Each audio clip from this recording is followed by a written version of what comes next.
Welcome into Fitness Fanatics on 93.7 The Ticket and theticketfm.com. Now here are your hosts, Jeff and Nicole Essig. All right, welcome back into the Fitness Fanatics. We just got a short segment here. So coming up here at the top of the hour, we're going to get into our week 3 theme, which is integrity. But we wanted to recap with you guys the first 2 weeks. So if you missed the first 2 weeks, you're like, wow, kind of want to go back and listen. You can check us out on the ticketfm.com's webpage, any of your favorite podcasting platforms. Harrison usually breaks up the podcast to where our jibber jabbers first, and then the main subject is one separate one. So you don't have to listen to us chit chat if you just want to get right into the themes. You'll notice it's an hour one and hour two. It's Sometimes hour one's just all before we get to the fitness. So if you're looking for the advice, hour 2. If you're looking for idle chit chat and a lot of bears, A lot of fun stuff. Husker Road Race, local stuff just went on. That's hour 1 usually. Yeah. So week 1, we talked about setting goals and your personal why, like why you started. Yep. Week 2 is about building discipline. That was the episode we recorded. So we kind of had an epiphany during that episode of growing up. Discipline was a bad thing, right, Harrison? Oh, you didn't want your parents to discipline you. Oh, right? In that sense, like if you're being disciplined. Yes. Bad. Yeah. Yes. So kind of had that like, whoa, you're right. That's maybe why discipline can be. Yeah, because discipline in my house was you're getting the belt, right? So now when you get older, trying to be disciplined, it has a totally different meaning. So it was just some psychological things there. But yeah, it was about discipline, showing up even when it's hard. And now week 3 is about integrity. So the thing about week 3, and hopefully even if you guys aren't doing ferals, you kind of joined in with us on this 10-week journey that we're taking you through by going through all these themes. And first 2 weeks, pretty easy. Like, oh, I can eat healthy. Yeah, I'm going to start walking. Whatever you're doing for your exercise, hitting up the gym, lifting weights. But after 2 weeks, that's when the newness wears off. Yep. For everything. I think that it's a good tool to use for reflection too, of like why or when your kind of commitment or motivation drops off. I think week 3 is one. So a different ferals owner, Kathy Caldwell, had just shared the other day that she was tracking her food again. And so she's tracking her food on MyFitnessPal, and she had a 5-day streak and of logging her food for 5 days. Like MyFitnessPal was like 5-day streak. Yeah. Great job. She was in the top 29% of users for having a 5-day streak on MyFitnessPal. That's not very long. Right. That's not 3 weeks. Like that's 5 days.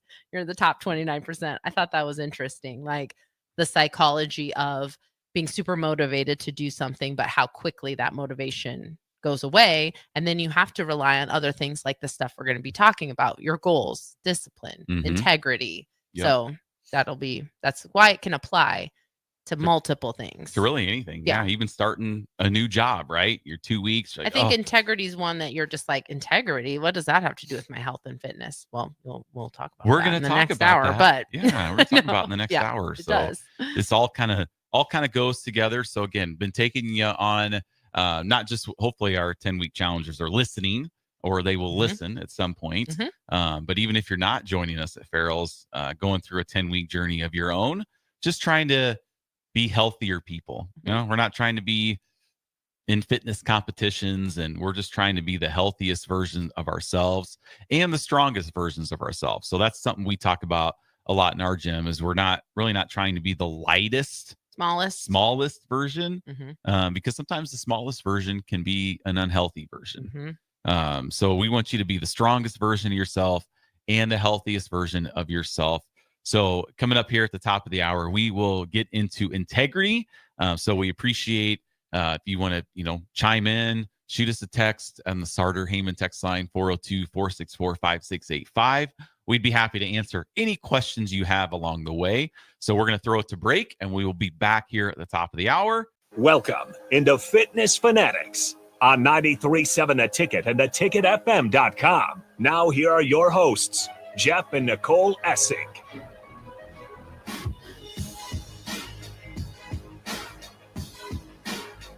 All right, welcome back into the Fitness Fanatics. It is hour number 2.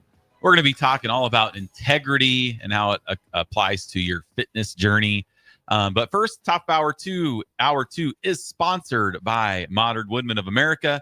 Founded in 1883, Modern Woodmen offers financial services and member benefits to individuals and families throughout the U.S. For more information, call Sean Erickson at 402-483-6515. Modern Woodmen of America, touching lives, securing futures. So thank you to them for being sponsor of hour 2 of the Fitness Fanatics. We appreciate their support for the show. All right, on to our theme of the week. It is all about integrity.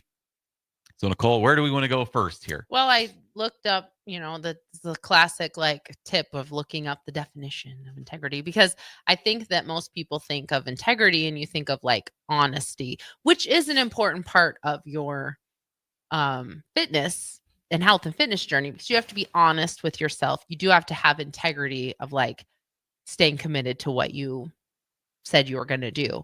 But when you look up the definition of integrity, that's the first one, the quality of being honest and having strong moral principles. But then, just like we were talking about discipline last week, another part of integrity is the state of being whole and undivided, like upholding territorial integrity or whatever. The strength of something is the integrity, like the integrity of a building. Okay. It tells you if it how well it can withstand whatever. So integrity can also be this, a strength, a part of being strength, or the condition of being unified, unimpaired, or sound in construction. That makes sense. Yeah, I've heard that before, right? The integrity is there of a building. I've heard that. Yeah. So I think that's an interesting way of kind of framing integrity too. Do you have the strength, the internal integrity to stick with what you're doing when, like we said, the newness wears off. It's not as novel anymore. You're getting sore and you're like, ugh, I have to do this again. I have to eat this meal again, especially in the first 3 weeks, because I think about the first 3 weeks is kind of like when you have a baby for the first time and you have a newborn, and the first That's what I say about 5 weeks. Yeah. You go 5 weeks because you're go ahead. I don't want to overtake, but I tell people this I know all what the you're time. saying. Yeah, I know you know what I'm saying. It's you have to put in so much work at the front end of a newborn. And you get nothing out of it. Right. You get nothing out of it until you get that first smile, or, and you're just so thankful for that. And it's so exciting. But then it's more work again, and sleepless nights and up all the time. I think about Katie, our daughter, when she would lose her binky in the middle of the night, and we'd have to go and crawl around and find it and put it back in her mouth so she'd go back to sleep. It's just so much work until they can start talking and their personalities emerge. So it's kind of like that. Like you said, week 5 even, but week 3, you're still fully in that initial kind of newborn stage of the process where it's all work and you don't feel like you're getting anything out of it yet. Well, and 2, you're also looking at your results so far. So a couple things may have happened in the first couple weeks, no matter what you're doing. If you're a guy and you just start eating healthy, you probably lost a few pounds week 1. Now you get on the scale, you're like, wow, I've lost 5 pounds. Because typically what happens is, I'm sure everybody can relate to this. If you were going to make that decision to do this 10-week journey with us, you're like, okay, it's going to start Monday morning. What are we going to eat for dinner? We're going out. I'm going to just slam it. I'm just going to eat ice cream. And then so you get up Monday morning. Supper. Yep. You weigh yourself and you're like, oh, this is miserable. And then over the first week, you're basically losing everything that you just ate. Right. You're weighing yourself that first Monday after you just totally went like it was your last meal, and you have all the food volume in your body still. You have the water weight and you haven't been exercising. So yeah, it's really easy to lose 5 pounds in the first week of starting a new program, especially if you were eating like that last weekend. Right. Like it was just the end of the world. Right. Then you get into the second week and now nothing's happening. Which is also why we recommend that right? Our members don't weigh themselves. But they do. Especially right at the beginning before you know. But they do. You need to trend. You need some trends first. They do, though. Not always. Christian told me he hasn't weighed himself. One of our 10-weekers. He's been hitting his macros. He said he hasn't weighed himself. He's wanted to. He's been tempted, but he hasn't done it. So hopefully he's still staying strong. That was just a Friday conversation. Probably in the minority.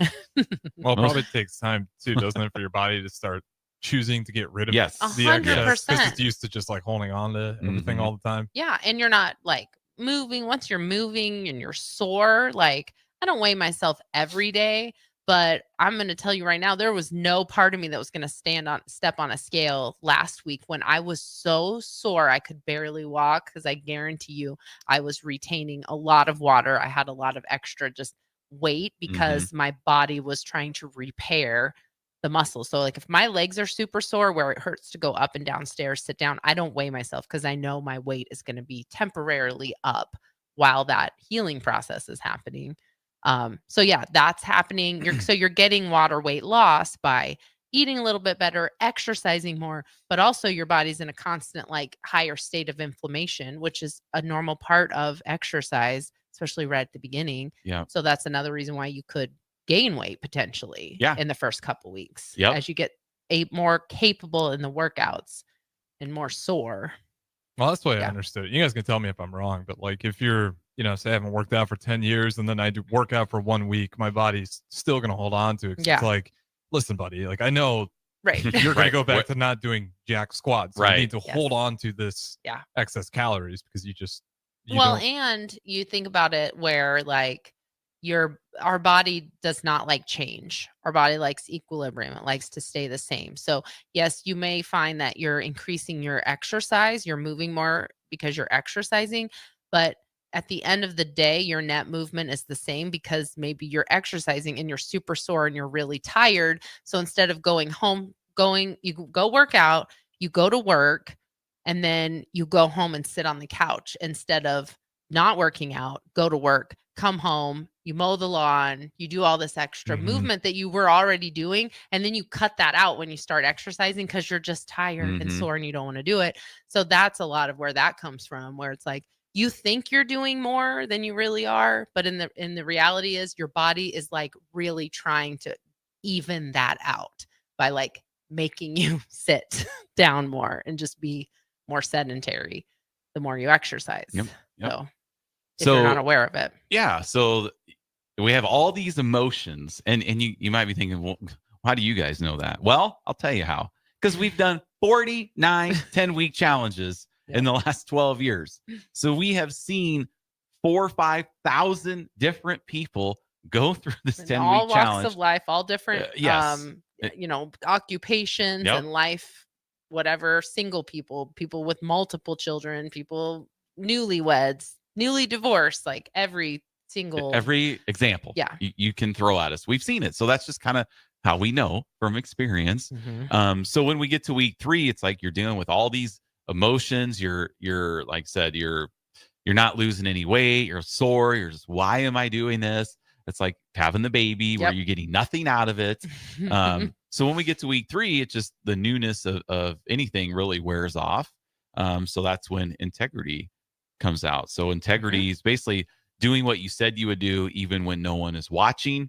Integrity is about following through on your commitments to yourself and your goals.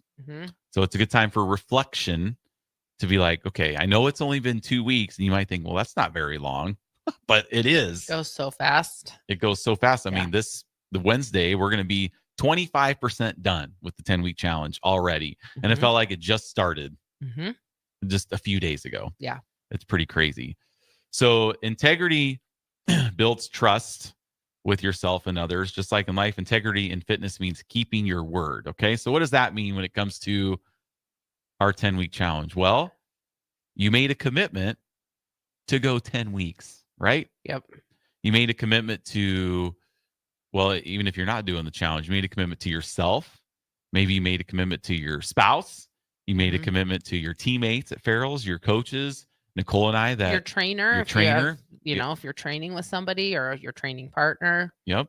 So that's when like you're holding yourself accountable for that. I think the building trust part is important too, because especially for people who have tried multiple times and failed just in any type of health and fitness, like you do start to not trust your abilities to do something. Like especially with your building trust with yourself. Yeah, that's what I mean. Like trusting yourself that you can stick with it even when it gets hard. And the thing is, where we definitely get caught up in the moment, but if we could just look back and reflect and realize that maybe not trusting that you can do something or trusting yourself to stay committed is what's actually keeping you from trying. And that's the big thing that I think we see with a lot of people, because there's that distrust with yourself that you think, okay, but what if I try really hard and I fail? Like all the previous fitness things I've tried. Yeah. But then you think that, but then if you look back and you really ask yourself, but was I really trying? Was I really giving it my all? Did I really stick with it when it got tough? Because it's the sticking with it when it's new and exciting is what gets you started. But having that, again, that integrity to trust yourself and trust the process of whatever you're doing is important, but we don't think of it that way, because we just think about, oh, I'll just sleep in today. I'll skip this workout. I'll get back at it tomorrow. And then one day turns into 2 days, or you're right back kind of to where you started, and you've created more distrust in yourself and your abilities to see things through. It's really hard mentally. Well, they're just bad habits. I mean, you guys trying to have people start those new healthy habits. It's like, if you've been, bad habits for 15 years, you're probably going to fall on your face a few times. You 100% and will. To your point, like the biggest thing is like that commitment. Yep. Just got to remember why you committed in the very first place, because those old habits, they're going to show up, especially if it's probably your first time going through it. And it's just how are you going to act when those habits come in your head? Yeah. And I think that's the other thing with the integrity is like owning up to those mistakes instead of trying to. This is a great time to talk about you are not special, which I did not talk about at the orientation. And I've had multiple coaches point out to me that I didn't give the you are not special speech at our orientation that I normally do. But that's the speech that I give and this is where the distrust in yourself happens, because we get in our heads about things when we fail, especially that instead of owning up to our mistakes, like, okay, I had this day planned. I was going to eat this whatever salad for lunch. And then somebody said, hey, we're going out to lunch. Do you want to go? And you go completely off the rails. Well, there's like, if that's tied with shame, then you're going to spiral and tell yourself, this is where this stress comes in. Tell yourself like, oh, I just can't tell anybody that I did this. I'm not going to change my meal on my fitness pal. I'm going to act like it didn't happen. Right. And that is where I tell people, like, having those emotions in the moment it's not a unique experience. It does not make you special. And so everyone I say it's tongue in cheek on purpose, like to say you're not special, but it's really just to say you're not the only person that's going through this. Like, this is not a unique experience. Having a plan and having something derail that plan and falling into the trap again does not make you special. It makes you totally normal. It's part of the process. It's part of the experience.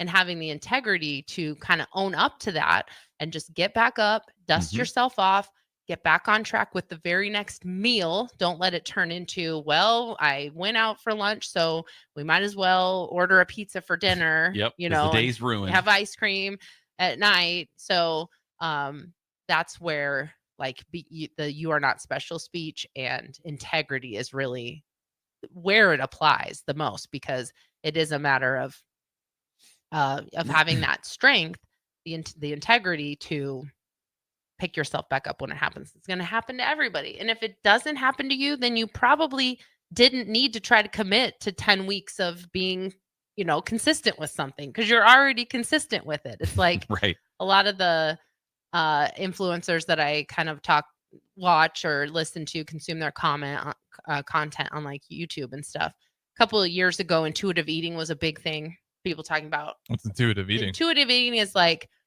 oh, you don't have to track your food. You're just, if you give your body what it needs, then Just eat when you're hungry. You can eat when you're hungry and listen to your body. But it was always thin people who have never struggled to lose weight telling them that, talking about intuitive eating. And now it is kind of turning around where people are starting to realize, especially with the use of weight loss medications for people who do have significant amounts of weight to lose.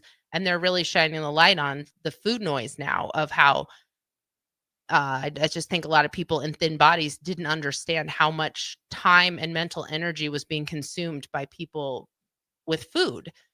But if you're thin and naturally thin and you've always been thin, you don't think about food the way someone who has struggled with their weight. Right.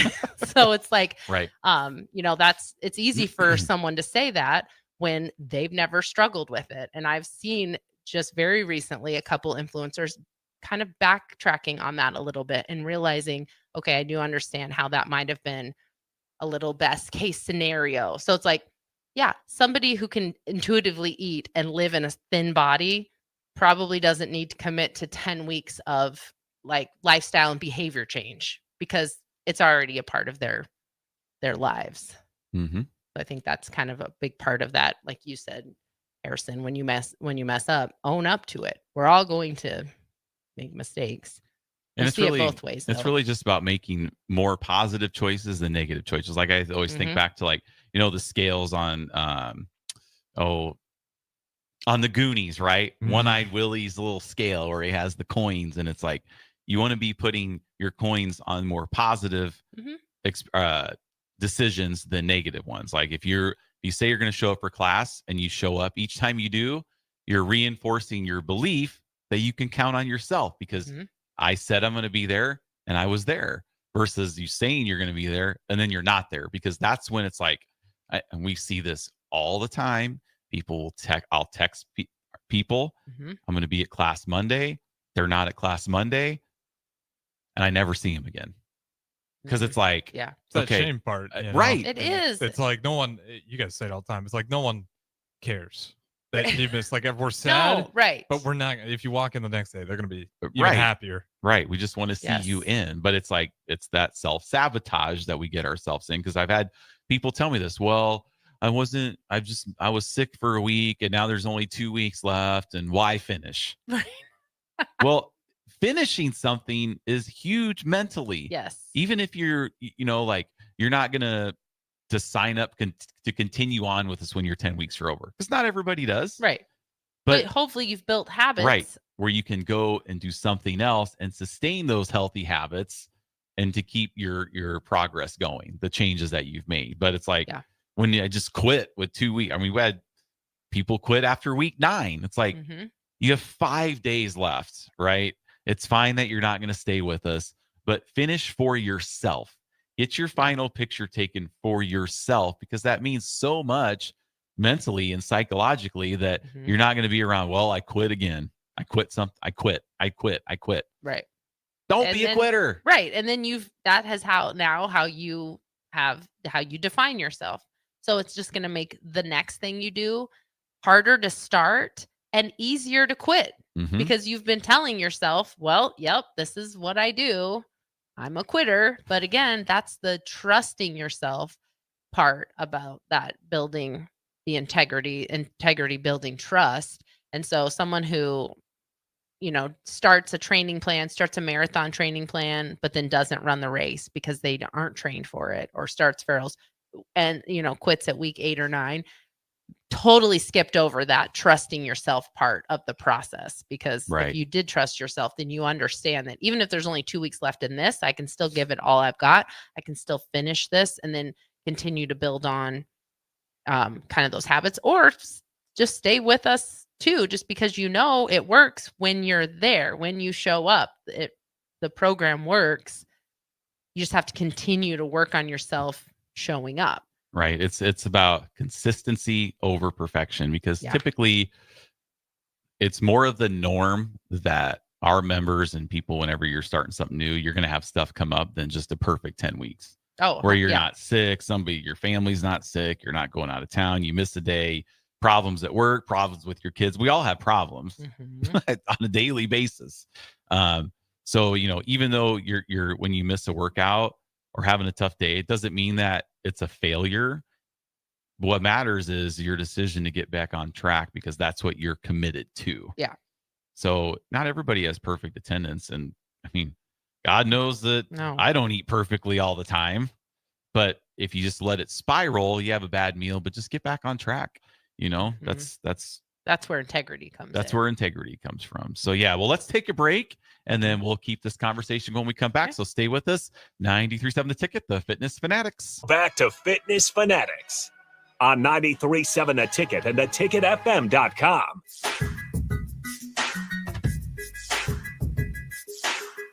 All right, welcome back into the Fitness Fanatics. We are talking about integrity this week. Just kind of keeping our theme going. Week 1 was goals. Week 2 was discipline. Week 3 is integrity. They all kind of tie together. When the excitement of starting a new challenge fades, integrity is what keeps you moving. Remind yourself why you started. Your integrity is tied to your why. Like, especially if you have a strong why, strong reason, as AD would say. Maybe your why hasn't been strong enough in the past. That's right. To really have that integrity tie in. I don't know. Or maybe it's like, if your why is like your kids, that was kind of ours, or, it's like, you can say that that's your why, but like, are you really putting yourself out there when it comes to that why? Like, are you telling other people that that's your why? Because I think that does build in a little more integrity. If you say like, okay, I'm doing this that's why, like we've talked about, I did my first triathlons were part of team and training for the Leukemia and Lymphoma Society. That's a huge part of why that program was so successful, is because you're on a team of people team and training for events, running events, triathlons. But you're also paired up with somebody with leukemia that's fighting for their life. So it's like, that is built in. The integrity is built in because you know that you're doing it literally for someone else. Like, you're raising money for the Leukemia and Lymphoma Society, and they tie it into this person. My patient was named Nick. His name was Nick. And I still remember that and stuff. And that was a big part of why I got up and did training, especially swimming, because it's really hard. I hated swimming. And so there were many days that that was my reason why I did it, because I knew like Nick couldn't do it. That was what the integrity of it was for me. Ironically, it's probably easier to do it for somebody else too. It is. That goes in with intrinsic and extrinsic motivation, internal and external. Yes, it is. It is easier. But if that's easier for you, then do that. Tie it to somebody or something and tell them like, I am doing this for you. That's why, you could sign up for a race. There's lots of races you can raise money for a cause, and you could do it in memory of somebody, or not in, what's it called when like not necessarily in memory, but like they're still around, but you're doing it for in them. honor of, however you want to say it. Usually in memory is when they've passed away, but it's like, that's a huge thing. If you're extrinsically motivated, that's a great way to tie that integrity piece in and be like, okay, I'm doing this for you. Especially if you got kids. Yeah. Jeff, can you imagine, or either of you guys, if you guys like didn't switch gears at some point with the gym? I can imagine, because that's the childhood I grew up in. Like my parents didn't exercise ever, not ever on purpose, or have any, real thoughts to health and nutrition. Yeah. I don't know where I would be if I wouldn't have started back at Farrell's. I mean, I was kind of borderline diabetic. I mean, that's what my numbers were when probably I was 30. Pretty sedentary. Extremely. Which is just not fun. And especially if you have kids growing up, it's like, you don't want all their memories and experiences to be you on the couch. Right. Yeah. Like, even if you're funny, you want to take them and do fun stuff. You don't want to just be sitting at home all the time with them. Yeah. Well, most of our guests that we have on are, they think back to like before they started exercising, and it was just the best it's going to be for me. I remember Mandy Payne saying that too. Like, I just thought this was my life. Yeah. Like, it wasn't going to be anything different. Yeah. But you don't know until you start. So that's, don't finish, honestly. Like, you don't know until you start, and then it becomes a part of your lifestyle, and you don't, there's a difference between quitting and not finishing, because it's never finished. Like never finished. Right. Your 10 weeks ends, but your like health and your health being a priority doesn't have a finish line. So there's a difference between not finishing, because it's never finished. You have to continue forever. It's not finished till you die. Yeah. Basically. Yes. You might end up loving it though. Like you should. Telling Mark, like, hey, Mark, I know what was he, 300 pounds? 330. Yeah. Hey, I know you're 330, but in a couple of years, you're just going to love getting up early in the morning and running and working out. He does generally. I mean, I'd imagine the transformation he had. And then I think he was just training. Didn't he volunteer to be a trainer for you guys? Well, he was one of our coaches. Yeah, he wasn't an instructor. That's what it was. Yep. Yeah. But fell in love with it. 100%. You have to do it until you're not always going to love it. Just like running. I rarely enjoy running. I never do.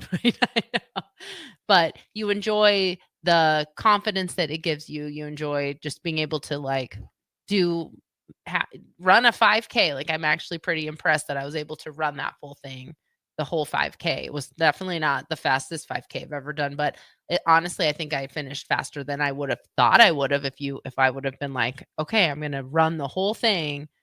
I think I would have thought it would have taken me longer than it did. But and I saw there was a guy I follow on Twitter, and he was talking about how, like,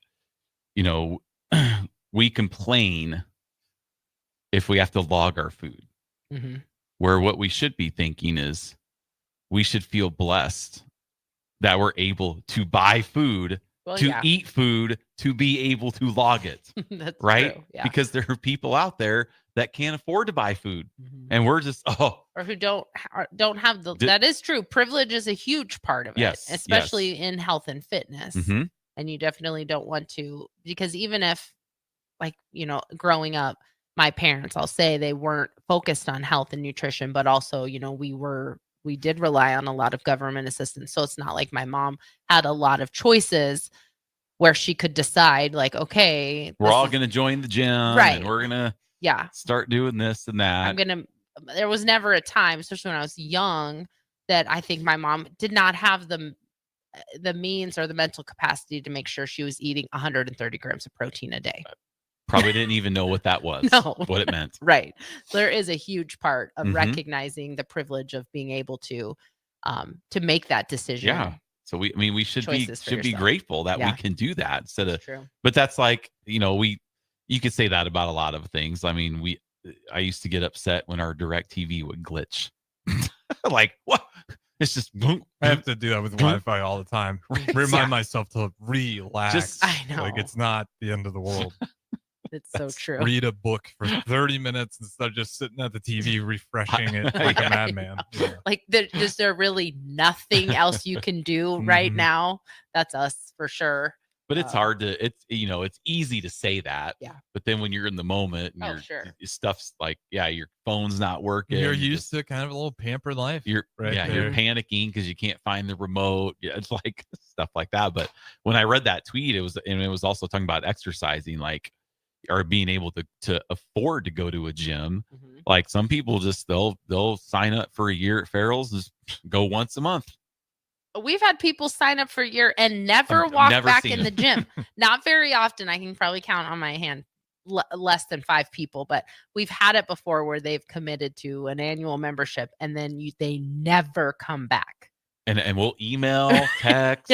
So it's not like it has happened. So if that's something that you're out here listening and you're like, oh, well, I have a gym membership. I haven't been there for 3 months. Guess what? That doesn't make you special. That is a completely normal experience. And that should not keep you from showing up tomorrow. Right. If you have a gym membership somewhere. A cliche for a reason. Like, it is such a common experience for people. But you know who it's not a common experience for? People who reach their health and fitness goals. People who reach their goals. That is not a common experience because they are showing up and doing the work. It's just a normal, but it takes time to get to that place. Yes. In your life. And you realize it's always going to be, I'm sure even people that make it like Lindsay Schlote's been at class every day this year. Right. And there's days where she's probably like, right. Yeah. I don't want to go, but Probably a lot of those days. Yeah, but that is another part where like that integrity is kind of a fail safe, because now she is almost 8 months in. Mm-hmm. I've done that when I did my running streak. I've done that when I've gave up chocolate for a year, stuff like that. Once you invest that much time into it, it makes it that much easier. So it's like, I bet she has way less of those days than she did in April or March. Or in February. Right. Yes. Yeah. Now it's easier. Right. So it's that building trust in yourself. Your actions helping to align with your goals and sticking with that. And that all has to do with like just integrity too. You get stronger. You have a stronger fitness integrity. Right. Because of that. So the longer you go, the easier it is, because it's harder to think about not doing it because you've invested so much in yourself. Mm-hmm. Well, then you start to get the negative feeling when you're used to working out so much, and then the days you don't work out, you almost hate that feeling even more. Yeah. This probably drives you guys nuts. I'm sure you guys work out 6 days a week every week. If you have a day where you skip a beat, it probably keeps you up at night a little bit. I talked about that last week's show that we recorded 2 weeks ago, because I had a minor kind of mid-back injury. And so I was not able to work out, do leg day that week. I taught 2 classes, but I just facilitated the workout. So I did not do leg day that week for the first time in years and years and years. And I swear that Saturday, because that's on a Tuesday, and that Saturday is our combo strength training day. And just missing that one day, and I don't know if it was probably a mental thing where I was just like, I struggled so much on that Saturday, but I think part of it was probably like, oh, you didn't do this on Tuesday, so it's that much harder. But it is harder. Like, it didn't struggle to show up, but it felt harder because I had missed that day. And so, yes, I'm definitely to the point where it would be much harder to talk me out of doing a workout where there's no talking me into it. It's just a habit. It's a part of my day. I don't have to talk myself into exercise. Like, I've already went on a walk today. Well, that's our job too. So, well, it is our job, but not walking today isn't a job. But I did that. I went out and did that. Yeah. It's also one of those things. It's like, it takes an hour, for a really good workout, not even. Yeah. You've never regretted it once. That's the thing that always trips me out about it. Is like, you've never regretted doing this thing, but it is borderline impossible to get everyone to do it consistently, like every day. Even though, has anybody walked out of your gym being like, oh, I regret this 45 minutes? The only time I think about that is when we've had like injuries, or I know people that have gotten injured, like running and stuff. Yeah. Right. Like, I have friends that have trained for like Ironman triathlons and like get into a gnarly bike crash like 2 weeks before their race. I'm sure they regretted that workout. But of course, that's like an extreme example. Like, that's not a reason to not do it. Right. Yeah. No, even I get sometimes I get that way. Like, if I don't teach, I'm like, oh, I better do. And then I feel better afterwards. Every time. Yeah. You're just not going to go do, lift weights or do strength training and not feel better afterwards, because you just did something positive for your body. Even if it's not what you think is your 100%. Yeah. Just like AD says, his level 10 sometimes might just, be a 3, but that's his level 10. Yeah. And we talk about too, like, what got me into marathon running was really after my dad died. I was out there running because, he can't do this. Mm-hmm. I can. That's when I kind of got the mantra, do it because you can. Yeah. Because there's people out there that can't do it. Feels like a slap in the face when you got a fully able body too. Yeah. Just kind of waste it. And I know my cousin Wendy, she did Pharaohs for a while, and she's just has such a bad injury history of she'd walk up the stairs and just blow her knee out. Yeah, just genetic joint issues. Yeah. And she would text me like, she just can't do Pharaohs anymore. Right. And then she's like just so irritated because there's people out there that are as healthy as can be, that have gym memberships all over the city of Lincoln, the state of Nebraska, the United States, wherever. They have membership. They are physically able to do it, but they just choose not to. And then she's in a boot because she walked up the stairs wrong. Right. Twisted her ankle, and she's in a boot. Yeah. And she's mad because she can't kick bags. Yes. Right. Yes. It's so true. That is very much, again, call backing to our goals. That is That's how you are externally motivated. That's your extrinsic motivation for sure. What's that? You are, because you just know you're doing it because you can. That Right. becomes that external motivation. Like you're thinking of people who can't do it, and that's helping you get through it. And that makes you like Sean Erickson from Modern Woodman, when he teaches upper body, he says, listen, folks, there's people with no arms that would love to be able to do these shoulder presses. So he's not wrong. He's some not people wrong. have no arms. Yes, some people don't have arms. They can't do these, but we could do them. Yeah, you know? and I'm not even like preaching. Like if I lost my legs tomorrow, I'd be pretty bummed out. Like, yeah, it's not like I'm super overweight or out of shape, but it's like, man, when you really put it into perspective, it's like, right. Yeah, one body. I frittered away the time. Yeah, you want to have this body is feeling good and as long as possible. Yeah, it's true. Thinking about your future as we're making deposits now for our future, but it's something we don't think about when we're in our 20s and 30s because we're wrapped up in your kids and your job and your careers and your mortgages. And I know like my dad was, for a period of time, was big into possessions, right? I'm going to have the nicest house. I'm going to have the nicest cars. I'm going to have the nicest of everything. But if you don't have your health, right, what good is all that? Yeah. All right. Well, with that, we're going to take our last break. Real quick, we'll go text line. We got a text? Yeah, I'll let you read that one. 8501. You'll know more than I do. Oh, okay. Let me pull this up here. I didn't have it up for some reason. Okay. Oh, are you all live now? Yeah, not pre-recorded. Last week. Yeah, we're live. Any specials going on? Hey, you could text me directly, 402-310-4026. You can start with us anytime at Farrell's. So anytime. We just had 3 people start last week. I know we're like into week 3 of the 10-week challenge, but if somebody's ready to go right now, the last thing I'm going to do is say, hey, wait till October 18th. Just go to a different gym. Do nothing. Sit on the couch. Next 3 months. Just go to a different gym. And then when the 10-week challenge, you can come and start. But you could text me 402-310-4026. Yeah, you can start with us anytime, even if we're not in a session. We'll still get a lot of the things you get in the 10-week session. We'll do an in-body, your body composition testing. We'll help you with the nutrition. And then if you're interested in doing the 10 weeks, we just fold you into the next one. So you're kind of like practicing until you get up into that 10 weeks. So yeah, you'll still get the same support and everything. That slow train up to the 10 weeks. We get you started on nutrition and everything too. So, but yeah, if you're ready to go, we're ready to help. So that's what we're here for. So, all right. We ready for break, Harrison? All right. We'll be right back. 93.7 The Ticket, the Fitness Fanatics. All right. Welcome back into the Fitness Fanatics. DP just dropped in some smoking gun jerky. Nicole was looking through the box and she was like, complete idiot. This one's for you, Jeff. Complete idiot is the name of the jerky. Hot. I take that back. So she throws it over to me and I want to try it before we go on air. And I'm looking at the ingredients after I pop in my mouth. There's jalapenos. And I'll tell you what, you guys, my mouth. Carolina Reaper pepper. Oh, that's what it is. Carolina Reaper mash. In my defense, I did not look at the ingredients before I gave it to him. You guys. If you guys like hot stuff. Your eyes are red, Harrison. I mean, my mouth is just burning right now. If you like hot, spicy stuff, that jerky, I mean, the taste was so good. And then all of a sudden, like my mouth's just starting out. It feels like my mouth's on fire.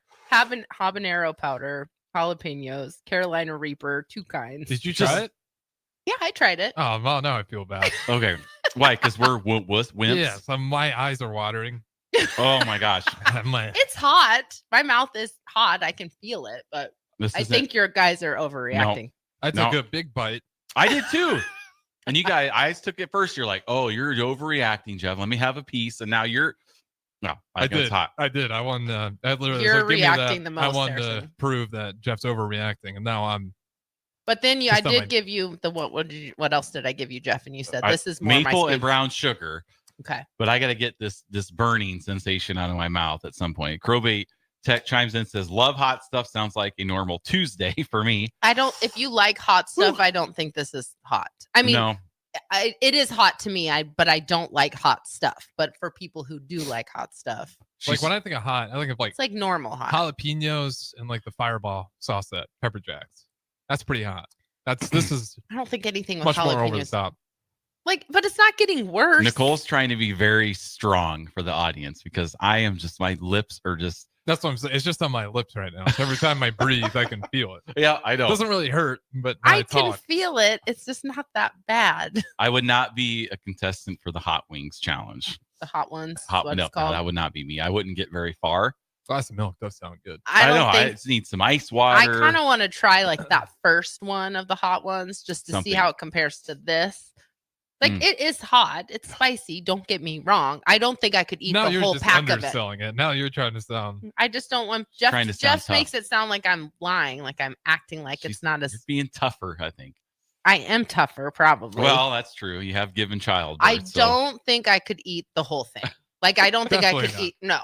So shout smoking gun jerky though. You can get there's super so many spicy, flavors, or you can get that is nice smoking and calm gun and sweet.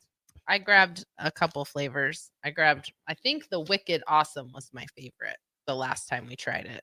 I'm pretty simple. I think it's just like pepper, black pepper. All right. It's starting Maple cracked pepper. Subside a little bit. Starting to fade now. I'm feeling a little. There's your palate cleanser. Yeah, maple. I'm feeling a little better. Pepper. Oh, there we go. Okay. So smoking gun jerky. Awesome. The complete it just says the name says it all. It says the complete idiot. Yeah. That was me for trusting you to eat that one. I feel bad. I didn't read the directions, or I didn't read the ingredients before I gave it to you.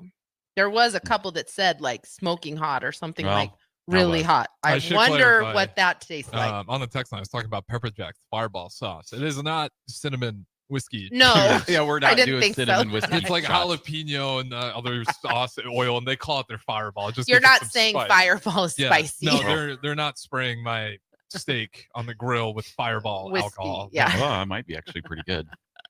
I mean, people maybe use it to cook. It does taste like cinnamon. Probably. All right. Okay. Well, thanks a lot, Smoking Gun. Yes. Jerky. Yes. Oh, you can find it at Hy-Vee. I've seen it at Hy-Vee before. Bill and Bennett said Breaker's Delight. I saw that. Favorite. We had that one. That was in the box. We might grab it on our way out. And try that one was in the box. There was a ton. They brought in a ton of them. So we complain that we don't get in on a lot of this stuff. So here we are. So grateful for DP for letting us. Yeah, during the week, there's Good Sense. There's muchachos, all kinds of food that gets brought up here. So whenever we get something, it's good stuff. Just not the complete idiot one. Well, that's gonna wrap it up for us here. Next week we are talking about courage. Week 4. So we'll be joining you next week, next Sunday. We'll be into August, the month of football. So we'll see you next week. Have a great one. 93.7 The Ticket, the Fitness Fanatics.